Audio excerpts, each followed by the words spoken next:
It was May 2008 in Luanda, Angola, a night that was supposed to be a historic celebration of peace and music. 50 Cent, the man whose entire persona was built on being bulletproof after surviving 9 shots, stood at the center of a massive stage, surrounded by his G-Unit soldiers and a sea of thousands of fans. But in a split second that defied every security protocol ever written, the unthinkable happened. A blur emerged from the front row, a hand reached out, and the iconic G-Unit spinner chain, a symbol of multi-platinum dominance and sheer hip-hop power, vanished from 50's neck. Did a fan just pull off the most daring heist in the history of live rap, or was this a calculated breach of the G-Unit fortress? In this deep dive, we're separating the internet myths from the documented reality of the Luanda incident. While countless sources claim different stories about where the chain went, the most reliable reports reveal a chaotic sequence of events involving a stage invasion, a high-stakes crowd dive, and a surprising resolution involving the local authorities. By the time we reach the end of this story, you'll understand exactly how the chain was recovered and why this single moment remains the ultimate test of 50 Cent's untouchable reputation. To understand the weight of what happened that night, we have to travel back to May 2008, specifically to the vibrant but economically divided city of Luanda, Angola. 50 Cent wasn't just there for a standard tour stop, he was the headlining act for a massive international festival, ironically a festival dedicated to peace. After years of civil unrest, Angola was looking to showcase its growth to the world, and bringing in the biggest name in American hip-hop was the ultimate power move. Tens of thousands of fans packed the venue, creating an atmosphere that was equal parts electric and volatile. The air was thick with the scent of humidity and anticipation. As G-Unit took the stage, their presence a stark contrast to the local environment. At this point in history, 50 Cent wasn't just a rapper, he was a global brand whose image relied heavily on his past as a survivor from the streets of Southside Jamaica, Queens. He was flanked by his loyal G-Unit soldiers, Lloyd Banks and Tony Yayo, and a security detail that was supposed to be impenetrable. However, the sheer scale of the crowd and the frenetic energy of the Luanda audience created a unique challenge. Security fences groaned under the pressure of fans desperate for a glimpse of their idol. As the first minute of the show ticked by, no one realized that the greatest security breach of 50's career was about to unfold in front of the world's cameras. If you remember the era when G-Unit ruled the world, hit that subscribe button right now. We're dropping the most reliable hip-hop history every week. To the average onlooker, a diamond chain is a symbol of wealth, but in the mid-2000s, the G-Unit spinner was a declaration of war. Valued at an estimated $250,000, this wasn't just a high-end accessory, it was the physical embodiment of a movement that had taken over the music industry. Crafted with a massive center medallion featuring the G-Unit logo, the piece was encrusted with hundreds of VVS polarity diamonds that caught the light with every rotation. The spinner mechanism itself was a marvel of the era's custom jewelry, allowing the logo to twirl 360 degrees like a high-performance wheel on a luxury car. For 50 Cent, wearing this chain was about more than aesthetics, it was about branding. It signaled that the unit was in the building, and it carried the weight of the millions of records sold under that banner. However, the very thing that made the chain iconic also made it a high-stakes target. In the hyper-masculine world of 2000s hip-hop, snatching a rapper's chain was the ultimate way to publicly humiliate them and strip them of their tough image. By wearing a $250,000 trophy into a crowd of thousands in an economically struggling region like Luanda, 50 was effectively betting his reputation on his security detail and his own legendary grit. This particular spinner chain was a one-of-one original, a piece of hip-hop history that couldn't simply be replaced at a local jeweler. It represented the bulletproof armor of G-Unit, and for a local fan in Angola, it represented a life-changing score that was just one daring reach away. The incident occurred during a peak moment of the performance. 50 Cent was leaning toward the edge of the stage, feeding off the energy of a crowd that had been waiting hours to see him.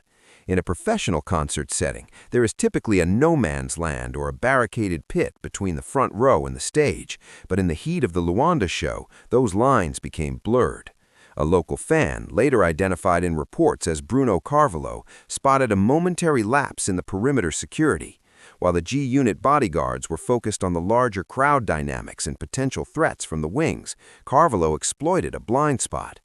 With a burst of speed that caught everyone off guard, he vaulted onto the stage. This wasn't a slow, stumbling drunk. It was a precise, high-stakes maneuver. He moved directly into 50 Cent's personal space, reaching through the force field of celebrity protection. Before the security team could even process the intruder's presence, Carvalho's hand closed around the G-Unit spinner chain. With a single violent yank, the clasp gave way. The breach was so sudden that for a heartbeat, 50 Cent simply stood there, stunned by the sheer audacity of someone touching the untouchable. The thief didn't wait to celebrate. He immediately turned and leapt back into the densely packed sea of thousands, disappearing into the darkness of the crowd before a single hand could be laid on him. The actual moment of the theft was a blur of high-speed motion and total disorientation.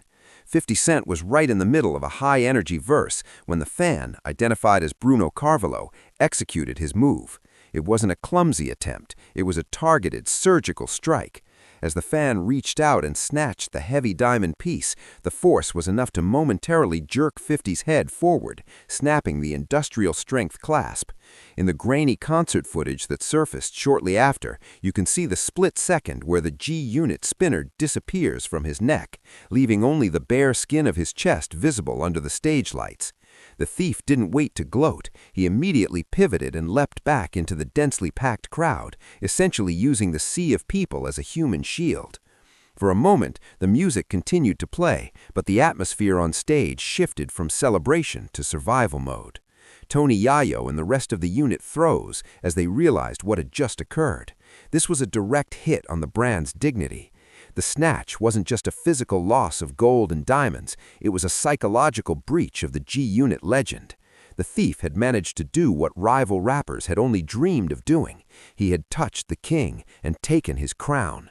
The shockwaves from that single tug were felt instantly, not just by the security detail, but by every fan in the front row who realized they were now standing in the middle of a crime scene involving the world's most dangerous rap crew.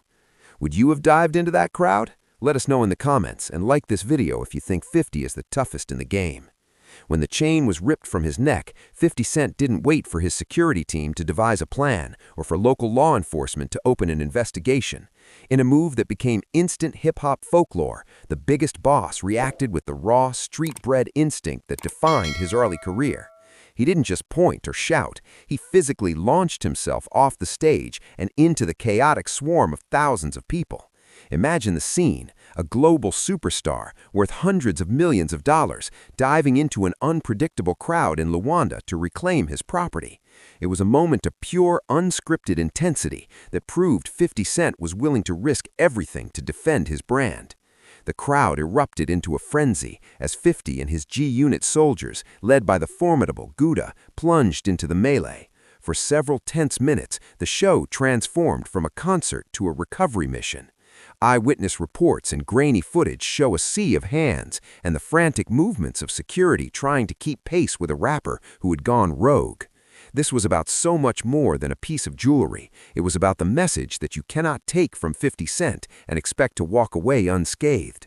The dive into the abyss showed a side of Curtis Jackson that the corporate world rarely sees, a man who, despite the fame, had never forgotten the rules of the environment that raised him.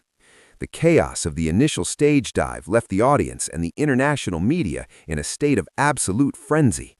For hours, rumors swirled that the legendary G-Unit spinner was gone for good, potentially lost in the labyrinthine streets of Luanda.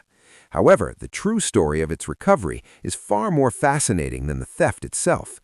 Contrary to the wild conspiracy theories involving underground black markets or high-speed chases, the most reliable reports from the Angolan press indicate that the pressure of 50 Cent's presence, combined with a swift local response, brought a quick end to the heist. The thief, identified as Bruno Carvalho, found himself at the center of a national scandal. According to documented accounts, the recovery wasn't solely the result of a street brawl, but a surprising act of parental intervention. realizing that their son had targeted a global superstar at an international peace festival, bringing massive negative attention to the city.